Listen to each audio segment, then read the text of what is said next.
ಮಂಗಳ ಶಕ್ತಿಶಾಲಿ, ಧೈರ್ಯವಂತ, ಉಗ್ರ ಶಕ್ತಿಯ ಗ್ರಹ. ಮಂಗಳನು ಶಕ್ತಿ, ಧೈರ್ಯ, ಕೋಪ, ತ್ವರಿತ ನಿರ್ಧಾರಗಳ ಸಂಕೇತ. ಆದರೆ ಜಾತಕದಲ್ಲಿ ಮಂಗಳನು ಕೆಲವು ಸ್ಥಾನಗಳಲ್ಲಿ ಬಂದಾಗ ಅದನ್ನು ಕುಜ ದೋಷ ಎಂದು ಕರೆಯುತ್ತಾರೆ. ಈ ದೋಷವು ವ್ಯಕ್ತಿಯ ಜೀವನದಲ್ಲಿ, ವಿಶೇಷವಾಗಿ ದಾಂಪತ್ಯ ಜೀವನದಲ್ಲಿ ಹಲವು ರೀತಿಯ ಅಡಚಣೆಗಳನ್ನು ಉಂಟುಮಾಡುತ್ತದೆ. ಕುಜ ದೋಷ ಎಂದರೆ ಏನು?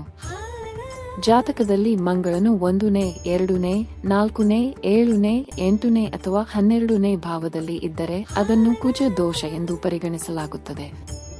ಈ ಸ್ಥಾನಗಳಲ್ಲಿ ಮಂಗಳನು ವ್ಯಕ್ತಿಯ ಮನೋಭಾವ, ಸಂಬಂಧಗಳು ಮತ್ತು ಜೀವನದ ಸಮತೋಲನವನ್ನು ಅಸ್ಥಿರಗೊಳಿಸುತ್ತಾನೆ. ಮುಂದಿನ ಹಂತ: ಯಾವಾಗ ದೋಷ ಕಡಿಮೆಯಾಗುತ್ತದೆ? ಎಲ್ಲರಿಗೂ ಕುಜ ದೋಷ ಸಮಾನವಾಗಿ ಪರಿಣಾಮ ಬೀರುವುದಿಲ್ಲ. ಕೆಲವು ಸಂದರ್ಭಗಳಲ್ಲಿ ದೋಷ ಭಂಗವಾಗುತ್ತದೆ.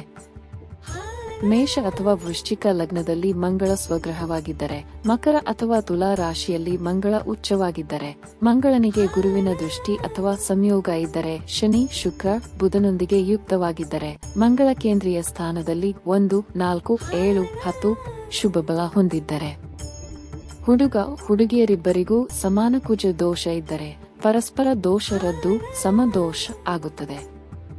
ಕುಜ ದೋಷದಿಂದ ಬರುವ ಸಮಸ್ಯೆಗಳು ಹೀಗಿವೆ. ಜ್ಯೋತಿಷ್ಯ ಶಾಸ್ತ್ರದ ಪ್ರಕಾರ ಕುಜ ದೋಷವು ವ್ಯಕ್ತಿಯ ಜೀವನದಲ್ಲಿ ಹಲವು ತೊಂದರೆಗಳನ್ನು ಉಂಟು ಮಾಡಬಹುದು.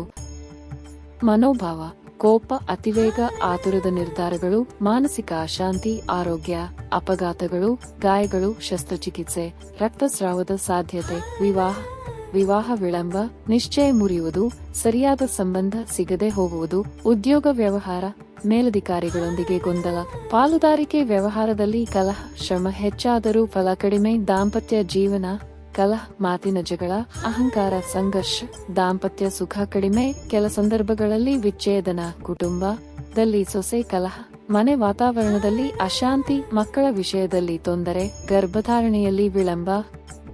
ಪರಿಹಾರ ಮಾರ್ಗಗಳು: ಕುಜ ದೋಷವನ್ನು ಸಂಪೂರ್ಣವಾಗಿ ಅಳಿಸುವುದಕ್ಕಿಂತ ಅದರ ತೀವ್ರತೆಯನ್ನು ಕಡಿಮೆ ಮಾಡಿ ಜೀವನದಲ್ಲಿ ಸಮತೋಲನ ತರುವುದೇ ಮುಖ್ಯ. ಮಂಗಳ ಶಾಂತಿ ಪೂಜೆ, ಹೋಮ, ಮಂಗಳವಾರ ಅಥವಾ ವಿಶೇಷ ಮಾಸಗಳಲ್ಲಿ ಅರ್ಹ ಪುರೋಹಿತರಿಂದ ಮಾಡಿಸುವುದು, ಮಂಗಳವಾರ ವ್ರತ, ಉಪವಾಸ, ಫಲಾಹಾರ, ಹನುಮಂತನ ಪೂಜೆ, ಹನುಮಾನ್ ಚಾಲೀಸಾ ಪಠಣ, ಮಂತ್ರೋಪಾಸನೆ, ಮಂಗಳ ಬೀಜ ಮಂತ್ರ ಪಠಿಸುವುದು, ಕೆಂಪು ಬಟ್ಟೆ, ತಾಮ್ರ ಪಾತ್ರೆ, ಬೆಲ್ಲ, ಕಡಲೆ, ರಕ್ತಚಂದನ. ವಿವಾಹ ಪರಿಹಾರಗಳು: ಕುಂಭ ವಿವಾಹ, ಸಮದೋಷ ಹೊಂದಿರುವವರೊಂದಿಗೆ ವಿವಾಹ, ಮೂಂಗ ಅಂದರೆ ಕೆಂಪು ಹವಳ, ಜಾತಕ ನೋಡಿ ಮಾತ್ರ ಧರಿಸಬೇಕು, ಶಿಸ್ತಿನ ಜೀವನ, ಕೋಪ ನಿಯಂತ್ರಣ, ಮದ್ಯ, ಮಾಂಸ ತ್ಯಾಗ, ಸೇವಾಭಾವ. ಗಣೇಶ ಪೂಜೆ ಯಾಕೆ? ಮಂಗಳ ದೋಷಕ್ಕೆ ಪರಿಹಾರ ನೋಡುವುದಾದರೆ, ಗಣೇಶನು ವಿಘ್ನನಾಶಕ. ಮಂಗಳದಿಂದ ಉಂಟಾಗುವ ಅಡಚಣೆಗಳನ್ನು ಗಣೇಶನು ಶಮನಗೊಳಿಸುತ್ತಾನೆ. ಮಂಗಳ ಅಗ್ನಿ ತತ್ವ, ಗಣೇಶ ಬುದ್ಧಿ ಮತ್ತು ವಿವೇಕ ತತ್ವದ ದೇವರು. ಮಂಗಳನ ಉಗ್ರ ಶಕ್ತಿಯನ್ನು ಗಣೇಶನ ವಿವೇಕ ಸಮತೋಲನಗೊಳಿಸುತ್ತದೆ. ವಿವಾಹ ಮತ್ತು ಶುಭ ಕಾರ್ಯಗಳಲ್ಲಿ ಗಣಪತಿ ಪೂಜೆ ಅಗತ್ಯ. ಗಣೇಶ ಮಂತ್ರಗಳು: ಓಂ ಗಂ ಗಣಪತೆ ನಮಃ, ವಕ್ರತುಂಡ ಮಹಾಕಾಯ ವಿಶೇಷ ಫಲ ನೀಡುತ್ತವೆ. ಮಂಗಳವಾರ ಗಣೇಶ ಪೂಜೆ ಮಾಡಿದರೆ ಶಾಂತಿ, ಸೌಮ್ಯತೆ, ದಾಂಪತ್ಯ ಸುಖ ಹೆಚ್ಚುತ್ತದೆ.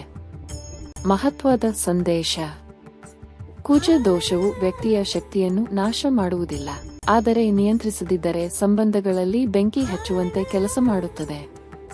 ಪರಿಹಾರಗಳನ್ನು ಅನುಸರಿಸಿ ಜೀವನದಲ್ಲಿ ಸಮತೋಲನ ತಂದುಕೊಳ್ಳುವುದು ಮುಖ್ಯ.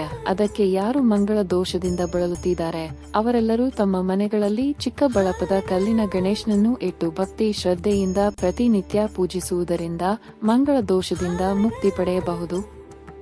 ಸೂಚನೆ: ಕೆಲವು ಸಂದರ್ಭಗಳಲ್ಲಿ ಗಣೇಶನಿಗೆ ವಿಶೇಷ ಪೂಜೆ ಮತ್ತು ಅಭಿಷೇಕ ಮಾಡಬೇಕಾಗುತ್ತದೆ. ಅದನ್ನು ನೀವೇ ಮಾಡಬಹುದು. ಜೈ ಶ್ರೀ ಗಣೇಶ್.